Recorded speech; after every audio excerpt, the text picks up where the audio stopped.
ചിട്ടി, കുറി, അങ്ങനെയൊക്കെ ഒരുപാട് ചെറിയ ചെറിയ സമ്പാദ്യശീലങ്ങളുള്ള പരിപാടികൾ ഉണ്ട് ആക്ച്വലി.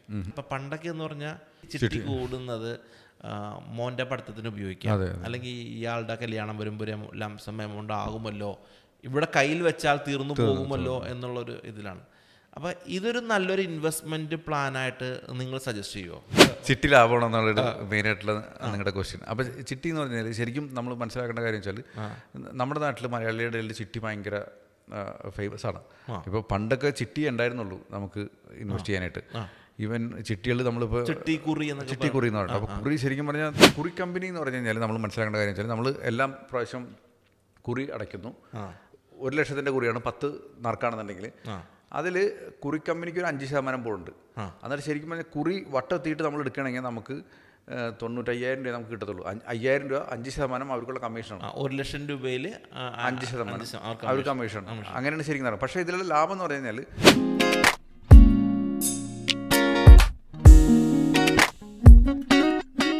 മറ്റൊരു പോഡ്കാസ്റ്റിംഗ് എപ്പിസോഡിലേക്ക് നമ്മുടെ എല്ലാ സുഹൃത്തുക്കൾക്കും സ്വാഗതം. നിഖിലുമായിട്ടുള്ളൊരു എപ്പിസോഡുകൾ ഇങ്ങനെ മുന്നോട്ട് പോവുകയാണ്. ഒരുപാട് പ്ലേലിസ്റ്റുകളുണ്ട്. അപ്പോൾ നിഖിൽ എല്ലാ ബുധനാഴ്ചകളിലും അദ്ദേഹത്തിൻ്റെ ചാനലിൽ ലൈവ് ചെയ്യുന്നുണ്ട്. അദ്ദേഹവുമായിട്ട് നേരിട്ട് സംസാരിക്കാം അല്ലേ? അപ്പോൾ ഒരു അവസരമാണ്. പിന്നെ വലിയ വലിയ ഇൻവെസ്റ്റ്മെൻ്റ് ഒക്കെ കയ്യിലുള്ള ആൾക്കാർ കാശ് കൂടുമ്പോഴേ ഇതെവിടെ കൊണ്ട് ഇൻവെസ്റ്റ് ചെയ്യണമെന്നുള്ള തോട്ടൊക്കെയുള്ള ആൾക്കാരാണെങ്കിൽ ധൈര്യപ്പെട്ട് കൊണ്ടേ കൊടുത്തോ, എനിക്ക് എൻ്റെ കമ്മീഷൻ കിട്ടാൻ പറ്റില്ല. അങ്ങനെ ഒന്നും ഒറ്റയ്ക്കും പറയരുത്. അങ്ങനെ ഒരു പരസ്യമൊന്നും അല്ല, പരസ്യമല്ല, നിങ്ങൾ പറയല്ല. അങ്ങനെ ഉണ്ടെന്നുണ്ടെങ്കിൽ ആരെങ്കിലും എന്തെങ്കിലും പറയുകയാണെങ്കിൽ നമ്മൾ ഈ മൈക്കൊക്കെ വെച്ചിട്ട് ഇരിക്കുകയാണല്ലോ. അപ്പം എന്തെങ്കിലും കമ്മീഷൻ കിട്ടിയാൽ നമുക്ക് പിള്ളേർക്ക് സാലറി കൊടുക്കാമല്ലോ. ഇതിൻ്റെ കാര്യം പറയുമ്പോൾ നാടൻ പ്രദേശങ്ങളാണ്. ഞാൻ താമസിക്കുന്ന നാടൻ പ്രദേശം അരുക്കുറ്റി എന്ന് പറഞ്ഞ സ്ഥലം. ചിട്ടി, കുറി, അങ്ങനെയൊക്കെ ഒരുപാട് ചെറിയ ചെറിയ സമ്പാദ്യശീലങ്ങളുള്ള പരിപാടികൾ ഉണ്ട് ആക്ച്വലി. അപ്പം ഇവരെല്ലാവരും ഇപ്പം പണ്ടൊക്കെ എന്ന് പറഞ്ഞാൽ ആളുകൾ ചിട്ടി കൂടുന്നത് മോൻ്റെ പഠിത്തത്തിന് ഉപയോഗിക്കാം, അല്ലെങ്കിൽ ഇയാളുടെ കല്യാണം വരുമ്പോൾ ഒരു ലംസം എമൗണ്ട് ആകുമല്ലോ, ഇവിടെ കയ്യിൽ വെച്ചാൽ തീർന്നു പോകുമല്ലോ എന്നുള്ളൊരു ഇതിലാണ്. അപ്പോൾ ഇതൊരു നല്ലൊരു ഇൻവെസ്റ്റ്മെൻറ്റ് പ്ലാനായിട്ട് നിങ്ങൾ സജസ്റ്റ് ചെയ്യുമോ?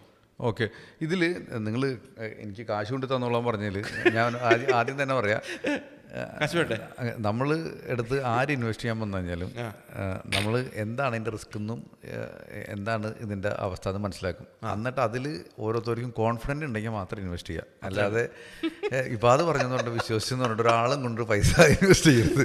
നിങ്ങൾക്കൊരു അല്ല, ഇത് പലിശ നമ്മളൊക്കെ ഒരു റെഗുലേറ്റഡ് ബിസിനസ്സാണ്. അപ്പോൾ നമുക്ക് എപ്പോഴും ഓരോ ഇൻവെസ്റ്റ്മെൻറ്റും ഇൻവെസ്റ്റ് ചെയ്യുന്ന ആൾ കൃത്യമായിട്ട് മനസ്സിലാക്കി കഴിക്കണം. അല്ല, എൻ്റെ പൊന്നിനെങ്കിലും നിങ്ങളെ ഞാൻ 6 വർഷമായിട്ട് അറിയാം. നിങ്ങൾ എങ്ങനെയൊക്കെ ഡീൽ ചെയ്യുന്ന ആളാണെന്നും നിങ്ങളുടെ സ്വഭാവമൊക്കെ എനിക്കറിയാം.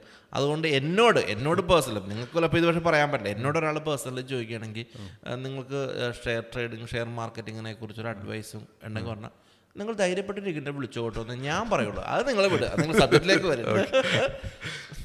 അല്ല, ഇതിൽ നമ്മൾ പറഞ്ഞത് ചിട്ടി ലാഭമാണോ എന്നുള്ളൊരു മെയിനായിട്ടുള്ള നിങ്ങളുടെ ക്വസ്റ്റ്യൻ. അപ്പോൾ ചിട്ടി എന്ന് പറഞ്ഞാൽ ശരിക്കും നമ്മൾ മനസ്സിലാക്കേണ്ട കാര്യം വെച്ചാൽ നമ്മുടെ നാട്ടിൽ മലയാളിയുടെ ഇടയിൽ ചിട്ടി ഭയങ്കര ഫേമസ് ആണ്. ഇപ്പോൾ പണ്ടൊക്കെ ചിട്ടി ഉണ്ടായിരുന്നുള്ളൂ നമുക്ക് ഇൻവെസ്റ്റ് ചെയ്യാനായിട്ട്. ഈവൻ ചിട്ടികൾ നമ്മളിപ്പോൾ ചിട്ടി കുറി എന്ന് പറഞ്ഞു. അപ്പോൾ കുറി ശരിക്കും പറഞ്ഞാൽ തൃശ്ശൂർ ഇതിൻ്റെ ആസ്ഥാനം. തൃശ്ശൂർ ടൗണിൽ തന്നെ എനിക്ക് തോന്നുന്നു 10,000 ചിട്ടി കമ്മ്യൂണിറ്റിൻ്റെ ടൗണിൽ തന്നെ ഇടുന്നുണ്ട്. പണ്ടെങ്ങാണ്ടും എൻ്റെയൊക്കെ എൻ്റെ നാടാണ്. അപ്പോൾ ഈവൻ എൻ്റെ ഫാദറിനും ഇതിൻ്റെ ബിസിനസ് ഉണ്ട്, ചിട്ടിയുടെ. ഞങ്ങൾക്ക് കുറി കമ്പനി ഉണ്ട്, ഇപ്പോഴുണ്ട്. അവിടെ കൊടുങ്ങല്ലൂരുണ്ട്, ചെറിയ കമ്പനി. അച്ഛനും അച്ഛൻ്റെ ഫ്രണ്ട്സൊക്കെ ആയിട്ട് ചെയ്യണം. അപ്പോൾ അതുപോട്ടെ. അതിൽ ശരിക്കും കുറി കമ്പനി എന്ന് പറഞ്ഞു കഴിഞ്ഞാൽ നമ്മൾ മനസ്സിലാക്കേണ്ട കാര്യം വെച്ചാൽ നമ്മൾ എല്ലാം പ്രാവശ്യം കുറി അടയ്ക്കുന്നു. അപ്പോൾ അതിൽ ശരിക്കും നമ്മൾ ഇപ്പോൾ ഒരു 1,00,000 കുറിയാണ് 10 നറുക്കാണെന്നുണ്ടെങ്കിൽ അതിൽ കുറി കമ്പനിക്ക് ഒരു 5% പോകുന്നുണ്ട്. എന്നിട്ട് ശരിക്കും പറഞ്ഞാൽ കുറി വട്ടെത്തിയിട്ട് നമ്മൾ എടുക്കുകയാണെങ്കിൽ നമുക്ക് 95,000 രൂപ നമുക്ക് കിട്ടത്തുള്ളൂ. 5,000 രൂപ 5% അവർക്കുള്ള കമ്മീഷനാണ്. 1,00,000 രൂപയിൽ 5% അവർ കമ്മീഷൻ. അങ്ങനെയാണ് ശരിക്കും നടക്കുന്നത്. പക്ഷേ ഇതിലുള്ള ലാഭം എന്ന് പറഞ്ഞു കഴിഞ്ഞാൽ എല്ലാ മാസവും വിളിക്കും, കുറി വിളിക്കും, പലരും വിളിക്കും. എന്നിട്ട് ഇപ്പം ശരിക്കും പറഞ്ഞാൽ എല്ലാവർക്കും ആ 1,00,000 തിരിച്ചു കിട്ടണമല്ലോ. എന്ന് വെച്ചാൽ 95,000 രൂപ തിരിച്ചു കിട്ടണമല്ലോ. ആർക്കാണ് നറുക്കെടുക്കുന്നത് അവർക്ക് കിട്ടും. അപ്പോൾ അതേപോലെ തന്നെ അങ്ങനെയും കിട്ടും. അതുകൊണ്ട് 3 പേർക്കൊക്കെ നറുക്ക് വിളിക്കാൻ പറ്റും. അപ്പോൾ വിളിക്കുന്ന സമയത്തുള്ള ഗുണം വെച്ചാൽ എനിക്ക് ഈ 95,000 രൂപ തരേണ്ട അതിൽ കുറച്ച് വിളിക്കാം. അപ്പോൾ 75,000 രൂപയ്ക്ക് വിളിക്കാം. അപ്പോൾ 20,000 രൂപ പ്രോഫിറ്റ് ഉണ്ട്. ആ 20,000 രൂപ കുറി ചേർന്ന് എല്ലാവർക്കും ഈക്വലായിട്ട് വീതം വെച്ച് കൊടുക്കും. അതാണ് ശരിക്കും പറഞ്ഞാൽ കുറി ചേരുമ്പോഴുള്ള ലാഭം എന്ന് പറഞ്ഞു കഴിഞ്ഞാൽ. അപ്പോൾ ആൾക്കാർക്ക് കുറച്ച് വിളിക്കുകയാണെങ്കിലും ശരിക്കും ഇത് ഒരു ലോണിനേക്കാളും ബെറ്റർ, പുറത്തു പോയി ലോൺ എടുക്കണേക്കാളും ബെറ്റർ ആവുന്നുള്ളൊരു വിചാരം, അല്ലെങ്കിൽ പെട്ടെന്ന് കിട്ടും. പിന്നെ ഡോക്യുമെന്റ് ഒക്കെ ഉണ്ടെന്നാലും ഡോക്യുമെന്റുകൾ ചില ഡോക്യുമെന്റ് ഒക്കെ ആൾ ജാമ്യത്തിൽ കിട്ടും, അല്ലെങ്കിൽ വസ്തു ഉണ്ടെങ്കിൽ കിട്ടും. അങ്ങനെയൊക്കെ ഉള്ള ഗുണങ്ങളുള്ളതിൻ്റെ പേരിലാണ് ഇതെല്ലാവരും ചേരേണ്ടത്.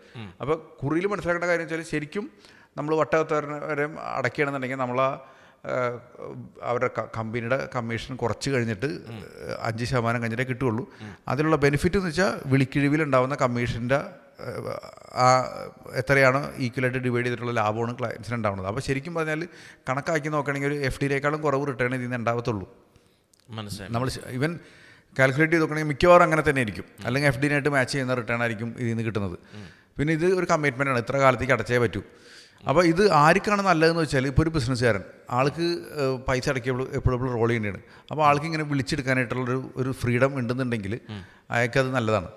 കാരണം ഇയാൾക്ക് ചില ആൾക്കാരൊക്കെ ഉണ്ട് 10 കുറിയൊക്കെ നടത്തിക്കൊണ്ട് പോകുന്നത് ഇടയ്ക്കിടയ്ക്കായിട്ട് വിളിച്ചുകൊണ്ടിരിക്കും. എന്നിട്ട് പൈസ ആവശ്യം വരുമ്പോൾ വിളിച്ച് ബിസിനസ്സിലേക്ക് റോൾ ചെയ്യും. അപ്പോൾ അവർക്ക് വേറെ ലോണിനൊക്കെ പോണേക്കാളും ഭേദം ഈ പണ്ടത്തെ വീഡിയോയിലൊക്കെ പറഞ്ഞ പൈസ ആൾക്കാരിൽ നിന്ന് വാങ്ങിയിട്ട് സ്ഥിരം പലിശ കൊടുക്കുന്ന പരിപാടിയില്ല, അതൊക്കെ ഒഴിവാക്കുന്നതിനേക്കാളും ഭേദം ഈ ചിട്ടിയായിട്ട് ഉപയോഗിക്കുക. ഒരു ഇൻവെസ്റ്റ്മെൻറ്റ് എന്നുള്ള രീതി കാണണമെന്നുണ്ടെങ്കിൽ നമുക്ക് ശരിക്കും പറഞ്ഞാൽ ചിട്ടിനേക്കാളും നല്ല ഓപ്പർച്യൂണിറ്റികൾ നമുക്കിപ്പോൾ ഉണ്ട്. നമുക്ക് ഇൻവെസ്റ്റ് ചെയ്യാൻ പറ്റിയത് കുറച്ചും കൂടിയും ലിക്വിഡായിട്ടുള്ളത്, കുറച്ചും കൂടിയും റിട്ടേൺ തരുന്നതായിട്ടുള്ള ഇൻവെസ്റ്റ്മെൻറ്റ് ഓപ്പർച്യൂണിറ്റികൾ നമുക്കുണ്ട്. ചില ആൾക്കാരൊക്കെ 5 വർഷത്തേക്കുള്ള ചിട്ടിയൊക്കെ ചേരും. ഈ 5 വർഷത്തേക്കുള്ള ചിട്ടിയൊക്കെ ചേരുന്നേക്കാളും നന്നായിട്ട് നമുക്ക് വേണമെന്നുണ്ടെങ്കിൽ മറ്റുള്ള ഇൻവെസ്റ്റ്മെൻറ്റ് ഓപ്പർച്യൂണിറ്റികൾ നമ്മൾ ഇൻവെസ്റ്റ്മെൻറ്റ് ആംഗിളിൽ കാണണമെങ്കിൽ ഉണ്ട്. അത് കുറച്ചും കൂടി സ്റ്റഡി ചെയ്തിട്ട് നമുക്ക് ചെയ്യണമെന്നുണ്ടെങ്കിൽ ഒരു എക്സ്പെർട്ടിൻ്റെ സഹായത്തോടെയൊക്കെ ചെയ്യണമെന്നുണ്ടെങ്കിൽ ഉണ്ട്. അപ്പോൾ ചിട്ടി എന്ന് പറഞ്ഞാൽ നമുക്ക് ചിട്ടി നഷ്ടമാണെന്നൊന്നും നമുക്കിത് പറയാൻ പറ്റില്ല. ചിട്ടിയിലും ശരിക്കും പറഞ്ഞാൽ ഇപ്പോൾ സ്റ്റോക്ക് മാർക്കറ്റിലൊക്കെ ഇൻവെസ്റ്റ് ചെയ്യണ പോലെ തന്നെ എപ്പോൾ വിളിക്കണം, ഇതെല്ലാത്തിൻ്റെ ഒരു കണക്കറിയാൻ ആൾക്കാർക്ക് ചെയ്യാൻ പറ്റുള്ളൂ. അതറിയില്ല എന്നുണ്ടെങ്കിൽ ചെയ്യാണ്ടിരിക്കുക. പിന്നെ രണ്ടാമത്തെ കാര്യം, ഒരു ഇൻവെസ്റ്റ്മെൻറ്റ് എന്നുള്ള ആംഗിളാണ്. എനിക്ക് വിളിക്കാനൊന്നും ആവശ്യമില്ല, എൻ്റെ കാശ് സേവ് ചെയ്യാനാണെന്നുണ്ടെങ്കിൽ അതിനേക്കാളും വേറെ ഓപ്ഷൻസ് നമുക്ക് അവൈലബിൾ ആണ്. ഇനി ഒരു ബിസിനസ്സുകാരെന്നുള്ള രീതിയിൽ ഇങ്ങനെ വിളിക്കാനും റോൾ ചെയ്യാനൊക്കെ ആണെന്നുണ്ടെങ്കിൽ അത് ഒരു നല്ലൊരു ഓപ്ഷനായിട്ട് ചിട്ടിനെ നമുക്ക് കാണാനായിട്ട് പറ്റും. ചിട്ടിയും കുറിയൊക്കെ അങ്ങനെ തന്നെയാണ്. ഒന്നും തന്നെ ഇപ്പം എന്ന് വെച്ചാൽ ഇപ്പോൾ ഫോർ എക്സാമ്പിൾ ഞാൻ മനസ്സിലാക്കുന്നത്, ഞാൻ ഈ ഗ്രാമാന്തരീക്ഷത്തിൽ വന്ന ഒരാളായത് കാരണം ഞങ്ങളുടെ അവിടെയൊന്നും ഈ പറഞ്ഞ പോലെ ഷെയർ മാർക്കറ്റോ ഒന്നും ആളുകൾക്കൊന്നും അത്രക്ക് അതിനെക്കുറിച്ചൊരു എഡ്യൂക്കേഷൻ ഇല്ല. അതുകൊണ്ട് തന്നെ ആളുകാരെ സംബന്ധിച്ച് എവിടെയെങ്കിലും കൊണ്ട് സമ്പാദ്യം ഉണ്ടാക്കണം എന്നുള്ള വിചാരം മാത്രം. അതുപോലെ തന്നെയാണ് പോസ്റ്റ് ഓഫീസിൽ നമ്മൾ ചെയ്യുന്നത്. അല്ല, പോസ്റ്റ് ഓഫീസിൽ എന്ന് വെച്ചാൽ ഇതൊരു RD പോലെയാണ് ഇടുന്നത്. അപ്പോൾ ഒന്നാമത്തെ പോസ്റ്റ് ഓഫീസ് ഗവൺമെൻറ്റിൻ്റെയാണ്. അപ്പോൾ ഇട്ട കാശ് തിരിച്ചു കിട്ടും. അപ്പോൾ വിശ്വാസം സമ്പാദ്യത്തെ നിങ്ങൾ എങ്ങനെയാണ് ശരിക്കും പറഞ്ഞാൽ പോസ്റ്റ് ഓഫീസ് എന്ന് വെച്ചാൽ കൂടുതൽ ഇൻവെസ്റ്റ് ചെയ്യുന്ന ആൾക്കാരത് ഗ്രാമപ്രദേശത്തുള്ള ആൾക്കാർക്ക്. അവർക്ക് വേറെ ഇത്രയും റീച്ചുള്ള ഒരു സ്ഥാപനം ഇന്ത്യയിൽ വേറെ ഇല്ല, ഇത്ര വിശ്വാസമുള്ള ഒരു സ്ഥാപനം വേറെ ഇല്ല. ഇപ്പോൾ LIC, SBI, പോസ്റ്റ് ഓഫീസ്, ഇതൊക്കെ ശരിക്കും പറഞ്ഞാൽ അത്രയും വിശ്വസിക്കാവുന്ന സ്ഥാപനങ്ങളല്ലേ. അവിടെ കാശിട്ട് കഴിഞ്ഞാൽ പേടിക്കണോ?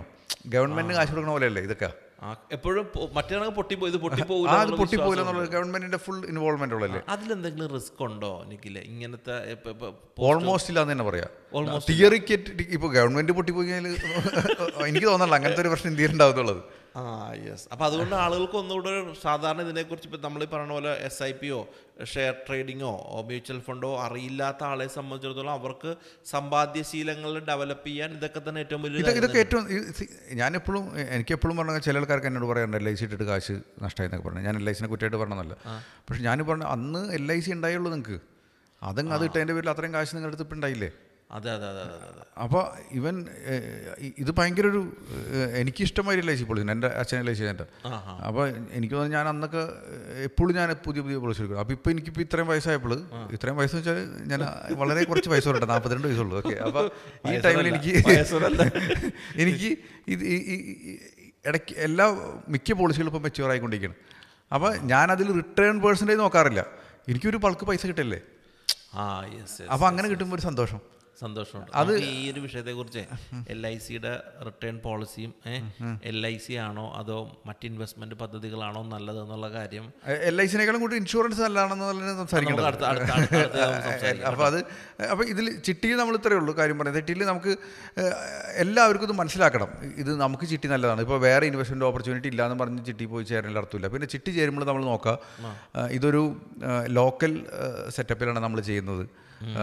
ഇപ്പോൾ ഇത് നടത്തുന്ന ആൾക്കാർ സുതാര്യമാണോ സുതാര്യമാണോ, നടത്തുന്ന ആൾക്കാർ ഇപ്പോൾ പൊട്ടിപ്പോകാണ്ടിരിക്കാൻ ചാൻസ് ഉണ്ടോ, അതൊക്കെ ഒന്ന് നോക്കിയിട്ട് ഇൻവെസ്റ്റ് ചെയ്യണമെങ്കിൽ കുറച്ചും കൂടി നല്ലതായിരിക്കും. കാരണം ഇതൊക്കെ ഒരു വലിയ പൈസയൊക്കെ ആവുന്ന ടൈമിൽ അത് ആ ചിട്ടി സ്ഥാപനങ്ങൾ റോൾ ചെയ്യുക, അവർ മറിച്ച് വല്ലതും ചെയ്യുക, അവർ ലോണൊക്കെ കൊടുത്തിട്ട് കിട്ടാണ്ടിരിക്കുക, പൊട്ടിപ്പോവുകയാണെന്നുണ്ടെങ്കിൽ നമ്മുടെ കാശ് പോകാൻ ചാൻസ് ഉണ്ട്.